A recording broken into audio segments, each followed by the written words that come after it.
હાય all, આજે આપણે ફાટી ગયેલું જે આપણે ત્યાં દૂધ હોય છે તો જનરલી દૂધ ફાટી જાય, કારણ કંઈ પણ હોઈ શકે ફાટવાનું.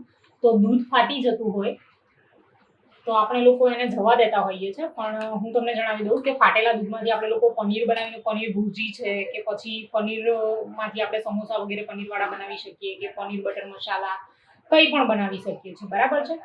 તો આની અંદર જે દૂધ ફાટી જાય ને એમાં તમારે એક લીંબુ નીતારી અને આ ફાટેલા દૂધમાં નાખી દેવાનું અને 1-2 મિનિટ જ્યાં સુધી આ રીતનું ના થાય, થોડું પનીર ટાઈપ આ રીતનું, ત્યાં સુધી તમારે કરવાનું અને પછી બંધ કરી લેવાનું.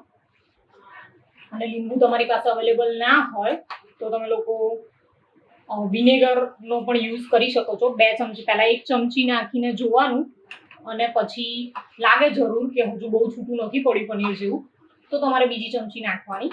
બરાબર છે. તો આપણું આ રેડી છે પનીર. મતલબ ઘણો બધો માવો આમાંથી છૂટ્યો છે. 1-8 મિનિટ હજુ થવા દઈશું. પાણી ઉપર આવી જશે એટલે ખ્યાલ આવી જશે કે હવે આમાંથી કંઈ પનીર વધારે નીકળશે નહીં. અને જનરલી પનીર આપણે સિમ્પલ પણ બનાવી શકીએ છીએ આટલામાંથી જ. આજે હું તમને થોડું એક્સ્ટ્રા અને એકદમ સોફ્ટ પનીર બનેલું બતાવીશ. એ પહેલા આપણે આને ગાળી લઈએ છીએ.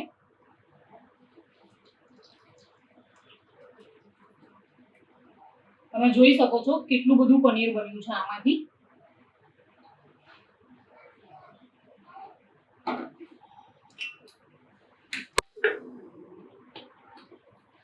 તમે જોઈ શકો છો આપણે બધું જ ગાળી લીધું છે. ઘણું બધું નીકળ્યું છે. લગભગ આપણું દૂધ 800 ગ્રામ જેવું હતું, એમાંથી ઘણું બધું નીકળ્યું. હવે આને આપણે થોડું નિતારી લઈએ છીએ, પાણી છૂટું પાડી લઈએ છીએ. મોટા ભાગનું પાણી નીકળી ગયું છે. હવે આની અંદર આપણે કોર્નફ્લોર, આમ તો આનું ટેક્સચર સારું જ રહેશે, એકદમ સ્મૂથ, પણ કોર્નફ્લોર અથવા મેંદો બેમાંથી એક તમે એડ કરી અને આને બરાબર થોડી વાર હલાવી અને પછી તમારે આને જામવા માટે મૂકવાનું, જેથી કરીને એનું ટેક્સચર એકદમ સરસ આવશે. હું આને એક પ્લેટમાં લઈ લઉં છું.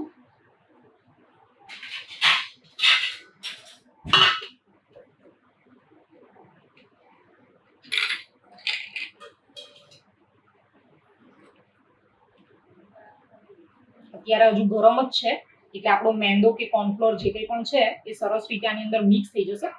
અને જનરલી એમને પણ બની જાય છે. તમે આ નાખ્યા વગર પણ આ સેમ પ્રોસેસ કરીને બનાવી શકો છો. એમ પણ આને આપણે સબ્જી માટે જ યુઝ કરવાનું હોય, ઉપવાસમાં નથી લેવાનું, તો પછી આ રીતે કરવું જોઈએ. આ સારું બનશે. આને તમારે બરાબર મિક્સ કરી લેવાનું છે. તમે રૂમાલ કાઢીને પણ કરી શકો છો આ રીતે પ્લેટમાં, પણ આપણે ફરી રૂમાલની જરૂર પડશે જ એટલે કાઢઘાલ કંઈ કરતા નથી આપણે આને.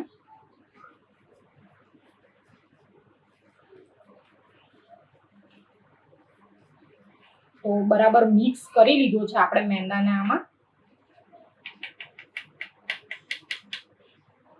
હવે આને આપણે બરાબર બાંધી દઈએ છીએ અને સેટ થવા માટે મૂકી દઈશું. લગભગ 1 કલાકની અંદર સેટ થઈ જશે, વધારે વાર આમાં લાગશે નહીં. આનું જે એક્સ્ટ્રા પાણી છે એ આપણે નિતારી દઈએ છીએ.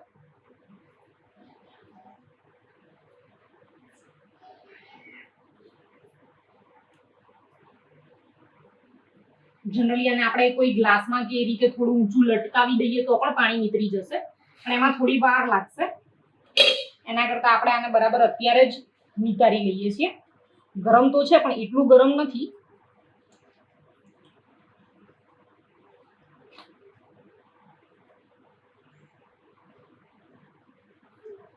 આને તમારે જે શેપની અંદર મૂકવું હોય એ શેપ પ્રમાણે તમારે આને આ રીતની કોઈ પાટલી કે એવું હોય એની ઉપર મૂકી દેવાનું છે. શેપ તમારે આપી દેવાનો તમને જે અનુકૂળ આવે.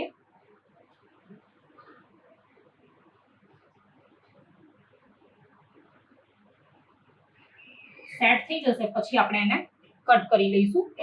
1 કલાક તો મિનિમમ તમારે રાખવાનું જ છે. મેં થોડું રાઉન્ડ શેપમાં મૂકી દીધું છે અને આની ઉપર તમારે વજન મૂકવાનું છે. વજનમાં આ રીતની કોઈ બીજી તમારી પાસે પાટલી કે ખાયણી જે કંઈ પણ હોય તમે મૂકી શકો છો. જેટલું વધારે વજન મૂકીશું એટલું જલ્દી સેટ થઈ જશે. ઓકે, તો હવે આને આપણે 1 કલાક માટે રહેવા દઈએ છીએ અને પછી આને કટ કરીને જોઈશું. આપણું પનીર મૂકે આપણે 1 કલાક થઈ ગયો છે એટલે બનીને રેડી થઈ ગયું હશે. ઓકે, આપણું પનીર બનીને રેડી થઈ ગયું છે. હવે આને આપણે એક પ્લેટમાં કે એમાં લઈ લેવાનું છે. ઓકે, હવે આપણે આને કટ કરી લઈએ છે. નાના નાના પીસીસમાં કટ કરી લઈશું.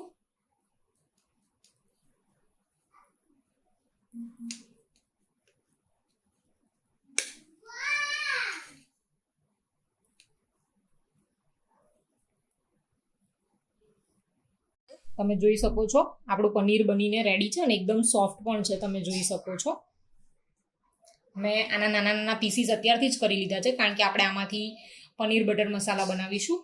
તો તમે પણ બનાવો હવે પનીર, અને રેસિપીઝ પનીર ભુજીની ને એની પણ આપણે મૂકેલી છે, તો આનો ઉપયોગ એમાં પણ થઈ શકશે. Thank you.